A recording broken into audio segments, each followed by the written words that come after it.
Bom dia, meus queridos, bem-vindos aqui de volta ao nosso canal. A gente hoje vai dar continuidade à discussão a respeito da religião no Brasil colônia. Na última aula a gente falou principalmente do processo de catequização dos nativos, de atuação da Companhia de Jesus, daquilo que era o dogma, daquilo que era os princípios religiosos propostos pela Igreja Católica, propostos pelos colonizadores. Hoje a gente vai entender um pouquinho como que foi a recepção desse dogma, como que foi a recepção desse catolicismo por parte do povão, por parte da população, principalmente entre os indígenas e os africanos escravizados no Brasil, que adaptaram esse catolicismo à sua forma de ver o mundo, às suas crenças. Então a gente vai perceber que esse catolicismo praticado no Brasil, nas diversas localidades do Brasil, ele acabou se integrando e misturando princípios e valores de um catolicismo que vinha da Europa com princípios e valores de crenças indígenas e de crenças africanas, permitindo assim que o catolicismo praticado na colônia ele fosse muito mais diverso e tivesse uma riqueza muito grande em questão de detalhes, na própria questão do visual, daquilo que nós chamamos então de religiosidade popular. A princípio, a gente tem que ter em mente que o Brasil colônia, ele era um território gigantesco, muito grande, e um território deveras isolado, porque por mais que houvesse o controle dessa colônia por parte de Portugal, estabelecido principalmente com o governo geral em 1548, o fato do Brasil ser um território composto aí por vários sertões de mata fechada e de comunidades que vão surgir em diversas localidades, isso dificultava a fiscalização das práticas religiosas por parte da Igreja Católica. Então aqui a gente não vai ter, no Brasil colônia, a gente não teve uma atuação tão efetiva assim do que nós chamamos da alta hierarquia eclesiástica, ou seja, dos bispos e daqueles que vão ser os membros da igreja, que vão ser responsáveis por defender esse catolicismo dogmático, esse catolicismo, essas regras da Igreja Católica, e os valores, os sacramentos aí defendidos pela igreja. Então, o fato dessas comunidades elas serem isoladas, estarem longe dessa fiscalização que ou estava nos grandes centros ou estava muito mais longe, estava em Portugal, permitiu que o catolicismo ele se adaptasse às crenças desses indígenas e às crenças dos africanos escravizados e tivesse dentro do Brasil e fosse marcado dentro do Brasil por uma musicalidade muito maior, por uma riqueza visual muito grande, por grandes festas, conciliando aí a questão da benzenção, a questão das pagelanças, com culto aos santos, com culto à Virgem Maria, com culto à própria figura de Jesus Cristo. Então, no Brasil, a gente vai perceber que essa religiosidade popular ela é marcada por uma conciliação harmônica, também conflituosa, porque a gente vai ter algumas personagens da igreja que vão tentar silenciar determinadas práticas religiosas, mas a princípio a gente vai ter uma convivência harmônica entre essa fé católica que é trazida pelo colonizador, que se une aí à riqueza das crenças e das práticas religiosas indígenas, com também a religiosidade africana. Então, o catolicismo praticado, ele levava o fiel a se ajoelhar diante de uma imagem da Virgem, entrar numa igreja, participar de uma missa e sair dali ao mesmo tempo passar em uma casa de uma benzendeira para se benzer e tirar um mal olhado ou contra uma doença que possivelmente ele tivesse. Então, ele passava nessa casa dessa bezendeira e fazia também um trabalhozinho lá, junto com uma outra autoridade religiosa, para tentar também agradar a Virgem, a Cristo e aos santos. Então, essa religiosidade brasileira, ela, sobretudo, principalmente do povo, mas também da elite, porque também os grandes senhores também faziam parte, também manifestavam a sua fé junto com esse povão. Ela é marcada por essa convivência entre esses três princípios religiosos. A religião católica já era muito, já tinha determinadas práticas que fugiam um pouco da regra dentro da própria Europa. Mas quando ela vem para o Brasil, esse panteão de cultos, de formas de se manifestar a fé, ela se enriquece ainda mais, porque ela vai dialogar muito com a questão indígena e com a questão africana dentro do Brasil. Então a gente fala de uma miscigenação, de uma mistura desses princípios e práticas de fé que acabam gerando essa religiosidade e marcando essa religiosidade popular dentro do Brasil. E as pessoas acabam transitando entre essas diversas formas de se manifestar a fé. E muitas vezes a gente acha que a pessoa fazia isso simplesmente para se divertir, ou para se divertir, ou por algo menor, mas não. As pessoas que participavam das procissões, participavam das festas, participavam das missas, elas faziam isso porque de fato acreditavam na necessidade dessas práticas, acreditavam na figura da pessoa que é benzia, da benzedeira, acreditavam na figura do padre como uma figura de autoridade e acreditava também na eficácia de muitas práticas do calundu, que era a forma de expressão dessa religiosidade africana no Brasil colônia. Acreditava nos vudus, acreditava nos trabalhos que eram feitos. Então as pessoas ou faziam isso como forma de atingir esse campo sagrado, ou tinham medo dessas práticas. Existem alguns estudos que demonstram que alguns escravos, inclusive, utilizavam dessas práticas religiosas para conseguir alguma negociação dentro das fazendas com seus senhores. Ameaçavam fazer um voodoo do senhor para poder conseguir alguma benéfice dentro daquele mundo escravo, ou se o senhor mandasse ele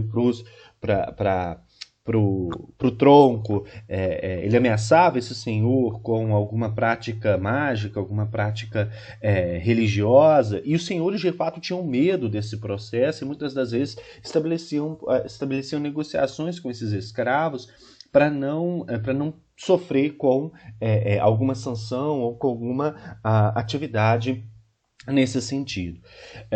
Nesse meio popular, acabaram que algumas festas foram pensadas, praticadas e acabaram por marcar a história do Brasil.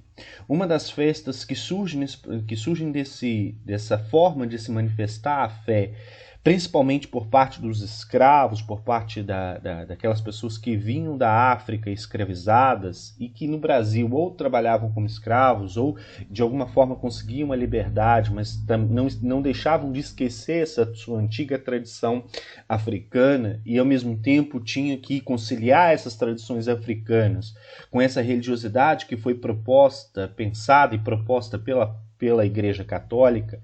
Então eles eram católicos porque haviam sido convertidos no processo de escravização, mas tinham por base na sua formação religiosa princípios e valores que vieram com eles do continente africano. Eles não esqueciam esses princípios, eles não esqueciam essas antigas tradições que traziam consigo da África e acabaram recriando isso nas diversas festas e manifestações que eram feitas dentro do Brasil. Entre os escravos havia duas devoções que eram as principais. Você tem a figura de São São Benedito, se eu não me engano, e a figura de Nossa Senhora do Rosário, que era a Virgem, uma das formas da Virgem Maria ser cultuada no Brasil, e foi um dos cultos que mais marcou aí as pessoas escravizadas dentro do Brasil. E uma das formas de manifestar a fé e a devoção por Nossa Senhora do Rosário, ela ficou marcada como as congadas dentro do Brasil. As congadas surgiram como festa, como uma festa para manifestar essa devoção por Nossa Senhora do Rosário, e ao mesmo tempo misturar essa devoção católica com tradições africanas, com tradições de coroações de reis africanas. Então, as congadas dentro do Brasil, quando elas surgem aí em meados do século XVII, entre o final do século XVII e início do século XVIII, elas vão trazer a conciliação entre esses dois valores, os símbolos do catolicismo, principalmente com a figura de Nossa Senhora do Rosário, e as tradições africanas de coroação dos reis e rainhas dentro da África. E essas congadas eram momentos de manifestação da fé, mas eram momentos também de sociabilidade, onde essas pessoas encontravam a possibilidade de se divertir, encontravam a possibilidade de entrar em contato com outras pessoas dentro dessa área urbana, ou mesmo dentro da área rural. E lembrar esse passado, lembrar a sua ancestralidade que vinha com eles aí, que atravessavam com eles o Oceano Atlântico.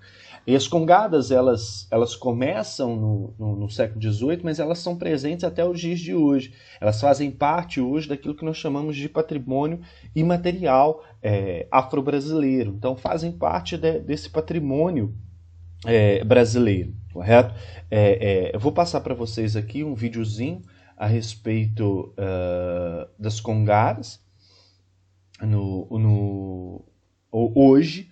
Elas são muito fortes, principalmente nas cidades históricas. A gente tem congadas importantes na região de Ouro Preto, na região de Mariana, e aí vou passar só para a gente poder ter essa visão do que são essas congadas, do que eram essas festas e do que são essas festas hoje em dia.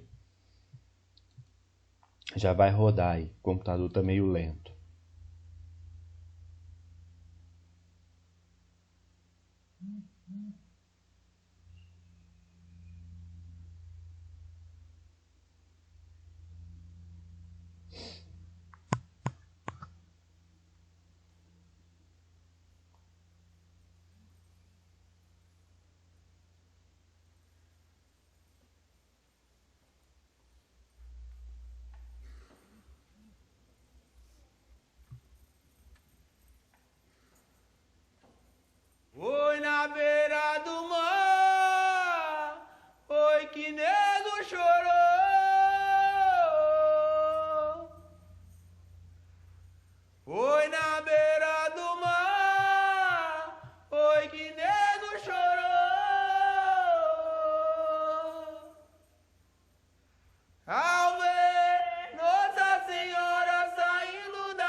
um videozinho curtozinho e eu vou passar outro aqui para que vocês possam perceber como essas congadas marcam ainda hoje o cotidiano dessas cidades, das pequenas cidades dentro do Brasil. A gente tem congadas importantes também nas grandes cidades. Esse é um vídeo da cidade de Ouro Preto.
Essa religiosidade, conforme vocês podem ver, conforme a gente pôde ver nesses dois pequenos vídeos, é uma religiosidade muito rica, marcada por musicalidade, marcada pelo teatro, marcada pela dança, mas não é o entoar da música, o entoar da canção, do teatro, ele não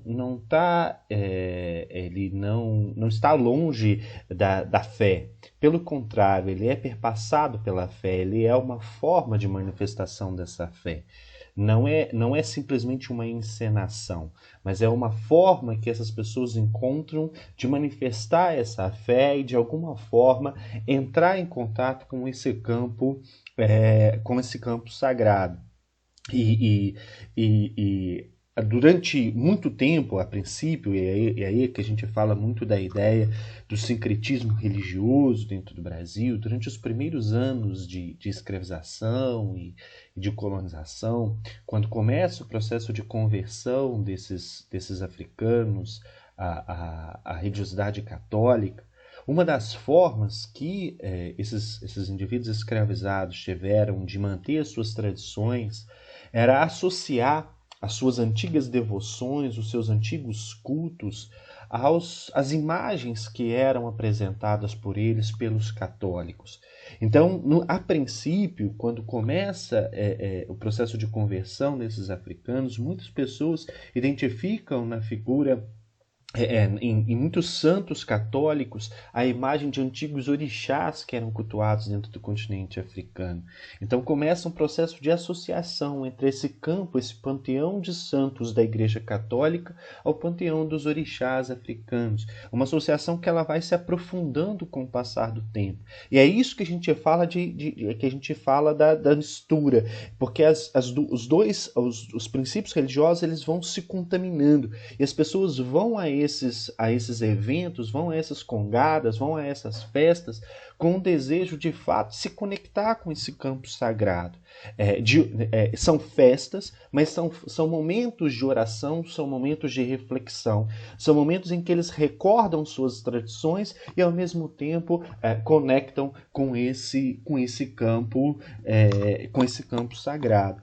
E isso acabou fazendo com que o catolicismo praticado dentro do Brasil fosse um catolicismo ainda mais rico que aquele catolicismo praticado, rico em questão de visual, em questão da musicalidade, em questão do teatro, em questão das festas. Esse ambiente ele se torna mais rico quando o catolicismo ele começa a dialogar com as práticas e crenças indígenas e também com as práticas e crenças africanas. E muito disso resiste resiste até os dias de hoje. Muitas dessas festas ainda estão presentes até os dias de hoje. Outra forma de manifestação da fé por parte dessa população, de organização dessa sociedade para manifestação dessa fé, foram as irmandades e as confrarias. Essas irmandades e confrarias, as irmandades, e aí aqui a gente tem que observar primeiro o termo irmandade. As irmandades eram associações de católicos, associações de pessoas que eram devotas de algum santo ou de alguma nomenclatura da Virgem Maria. Então a gente vai ter a Irmandade Nossa Senhora do Rosário, a Irmandade de São Benedito, a Irmandade de Nossa Senhora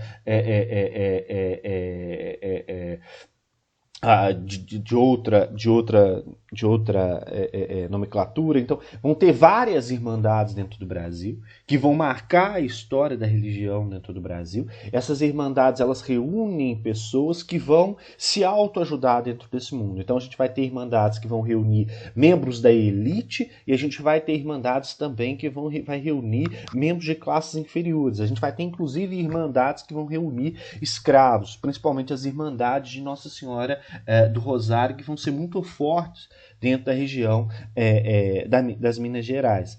Essas irmandades são compreendidas como irmandades leigas. O que é um leigo? Um leigo é aquele indivíduo que não foi formado dentro da Igreja Católica, que não foi formado nem no clero secular e nem no clero regular, nem nas ordens religiosas e nem em nenhum seminário que era coordenado por bispo subordinado ao Papa. Então, as irmandades leigas são as irmandades que são comandadas por pessoas que são devotos, que são católicas, mas que não têm uma formação religiosa por si. E elas reúnem pessoas para organizar eventos religiosos, para organizar festas, para organizar as próprias formas de devoção, para organizar construções de igrejas, reformas de igrejas. Então essas irmandades são associações de devotos que têm associações então de caráter católico e geralmente urbanas. A gente vai ter, a maior parte das irmandades que existem são irmandades que vão atuar na área urbana. Elas já existiam na Europa medieval, a gente já tem o surgimento dessas irmandades. As primeiras irmandades que os historiadores conseguiram mapear são irmandades que surgem na Europa medieval e vão marcar também a história do Brasil. Principalmente porque, conforme eu disse para vocês agora há pouco, no Brasil havia uma dificuldade muito grande por parte da Igreja Católica de controlar e de se fazer presente nas diversas regiões dentro do Brasil. Isso porque não tinha um número de padres suficientes, e isso também porque o território brasileiro era muito vasto e as vilas que surgiam eram vilas isoladas umas das outras. Essa realidade brasileira de ausência de pessoas, de padres, para poder atender espiritualmente a todas as pessoas e de vilas isoladas, é um dos fatores que permitiu o surgimento dessas irmandades e a proliferação dessas irmandades dentro do Brasil.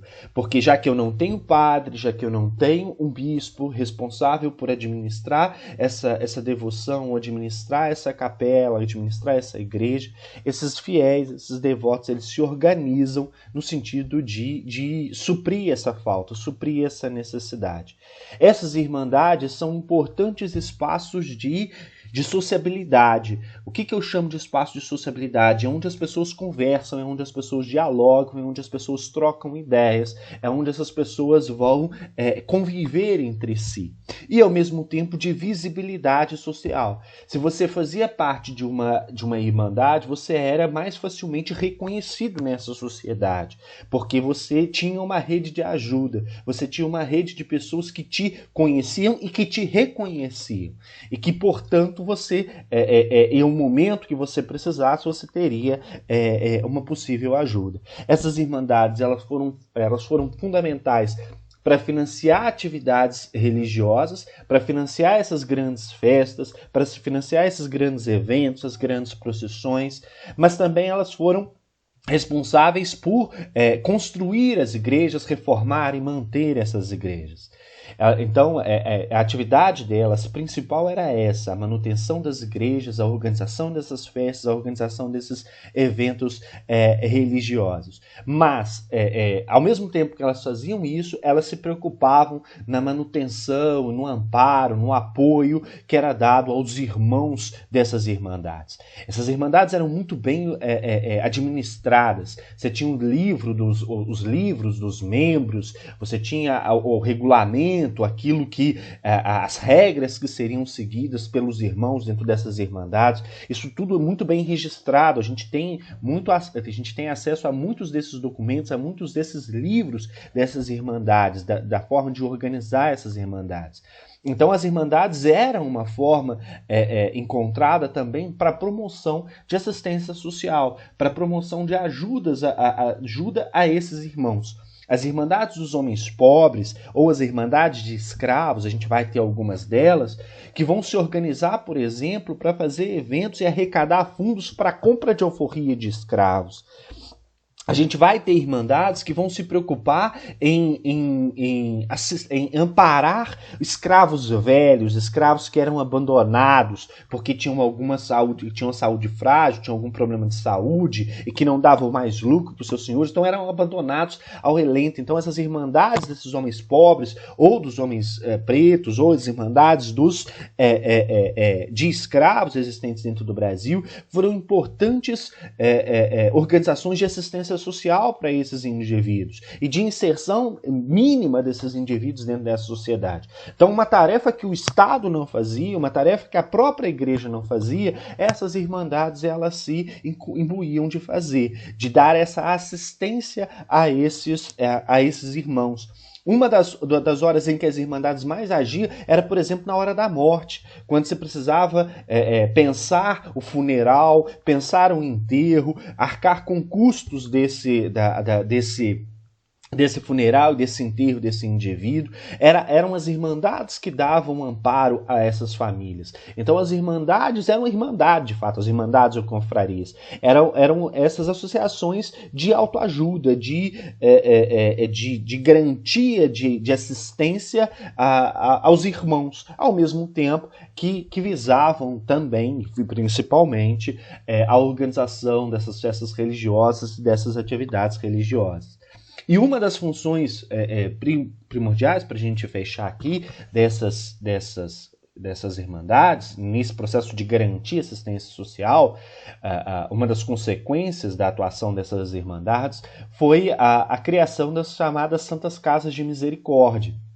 Muitas das cidades dentro do Brasil hoje têm santas casas de misericórdia que começaram a ser pensadas por essas irmandades. Porque nessa atitude de garantir a assistência social, de garantir amparo aos irmãos, um dos amparos era justamente a questão da saúde. Então muitas irmandades vão financiar a instalação e a manutenção de santas casas de misericórdia, responsáveis por abrigar as pessoas doentes e dar amparo a essas pessoas doentes ou aquelas pessoas que não tinham moradia, porque as Santas Casas de Misericórdia não surgem só como hospitais, surgem como lugar de acolhimento daquelas pessoas que estavam em situação de carestia, de situação de ruína, de fato, dentro dessa sociedade. Então, muitas das Santas Casas de Misericórdia, que hoje são hospitais, acabaram surgindo, tendo seu início aí, sendo financiadas por essas irmandades e por essas confrarias religiosas. E para a nossa próxima aula, a gente vai dar continuidade a esse conteúdo, falando sobre essas irmandades, mas vamos falar principalmente da questão do Barroco Mineiro. Eu peço a vocês agora que, conforme a gente vem fazendo, se dirijam à pasta de avaliações. Lá tem uma atividadezinha sobre a aula de hoje para ser feita, tá bom? Agradeço a atenção de vocês, desejo a vocês uma excelente aula, um bom dia.